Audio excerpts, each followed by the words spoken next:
बिस्मिल्लाहिर्रहमानिर्रहीम। कासिद टीवी के देखने वालों को अस्सलाम वालेकुम। ख़वातीनो हज़रात, आज की इस वीडियो में हम आपको जो मनाज़िर दिखाने वाले हैं वो किसी बॉलीवुड या हॉलीवुड का कोई एक्शन सीन नहीं है, बल्कि दर हकीकत है। ये जो खौफनाक आग का मंज़र आप अपनी स्क्रीन्स पर देख रहे हैं, ये पेश आया है मिस्र के शहर इस्माइलिया में, जहाँ पर तेल की पाइपलाइन में खौफनाक आग भड़क उठी। ख़वातीनो हज़रात, वीडियो में आप ये भी देख सकते हैं कि एक बूढ़ा शख्स इस खौफनाक आग की लपेट में आकर मदद के लिए पुकार रहा है और कुछ लोग वहाँ पर मौजूद थे जो उस शख्स को रेस्क्यू करने में कामयाब रहे। इस आग की शिद्दत इतनी ज़्यादा थी कि इसने कई गाड़ियों को अपनी लपेट में लेकर जलाकर राख कर दिया। ख़वातीनो हज़रात, ये धुआंधार बादल जो आसमानों पर उठ रहे हैं, ये क़यामत का मंजर पेश कर रहे हैं।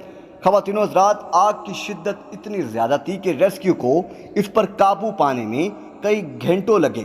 ख़वातीनो हज़रात, वीडियो को दिखाने का मकसद ये था कि खुदा ना करे कि अगर आपकी ज़िंदगी में इसी तरह का हादसा पेश आता है तो आप अपने माल की परवाह किए बगैर अपनी जान और अपने ख़ानदान की जान की हिफाजत करें और दूसरों की जान की भी हिफाजत करें। वीडियो पसंद आए तो इसको लाइक करें और ज़्यादा से ज़्यादा शेयर करें, और नए आने वाले हज़रात हमारे कासिद टीवी के चैनल को सब्सक्राइब करें और बेल आइकन बटन प्रेस करें।